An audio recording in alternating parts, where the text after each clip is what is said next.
Hey everybody, welcome to my channel. Today we are going to collect Upland Cress seeds and I will show you what they look like.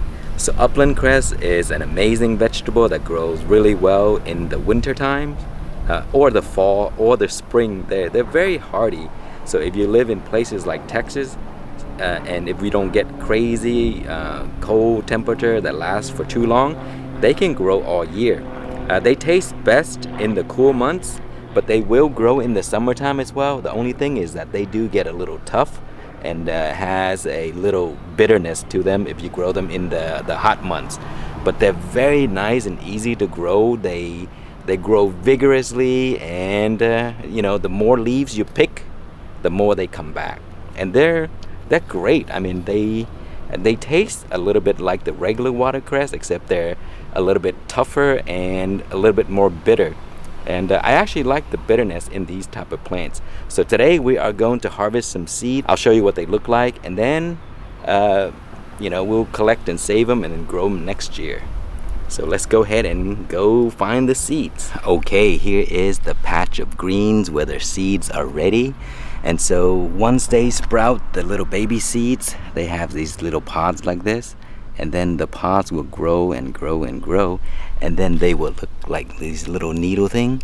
And then once they're ready, they dry like this, and inside there will be seeds. So I am in the process of collecting these seeds right now, and so I'll pop it open. I'll show you what the seeds look like. Okay, so let's go ahead and pick a pod, and then we'll take a look at the seeds. See, it breaks open very much like arugula and you know, like these other mustard seeds. And so inside you have these seeds right here, and those are the cress seeds. So if you collect a bunch of them, they will look like that. Okay, so they're very easy to collect. You just cut them. Sometimes I cut them even in the green stage, and I'll allow them to sit in the sun or outside to dry.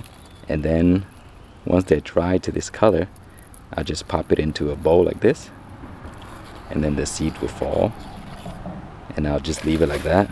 Just do a whole bunch of them. You see?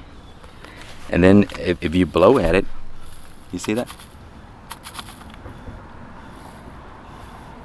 And then all of the husk right here will just fly off, and then what you have left is the seeds. So we're gonna take this and grow them, and then I'll show you the baby plants. Okay, so once you harvest the seeds, you can actually cut the plant back down, all the way down to here. Get rid of all of the stems that hold the seeds. Just cut it back all the way like that.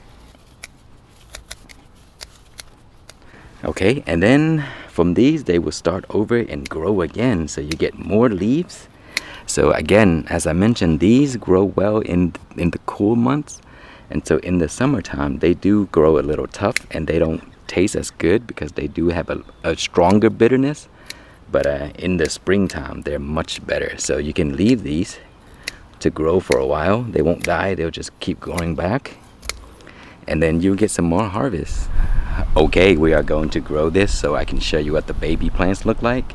So here are the seeds. I have my soil prepared, and so we're just gonna throw a bunch in here. I have so many, so it's okay. Okay, so we covered it up, and now we'll just give it some water. Okay, that is it. So we'll be back in a few days once they sprout it, and I will show you. Okay, it has been 4 days now, and our seedlings have sprouted. Just a few. There it is right there. Look how small that is. So it takes around 4 to 5 days for these to come out. You see? And then they do grow very slow in the beginning, and once they get established, they will grow pretty quick. And then you can harvest basically the whole season. But again, they do prefer the cool temperature for the taste to be a little bit mild. As it gets hot, it does get a little bit more bitter and tough. So yeah, that's how you collect these seeds and grow them. Thank you so much for watching. Please like, comment, and subscribe.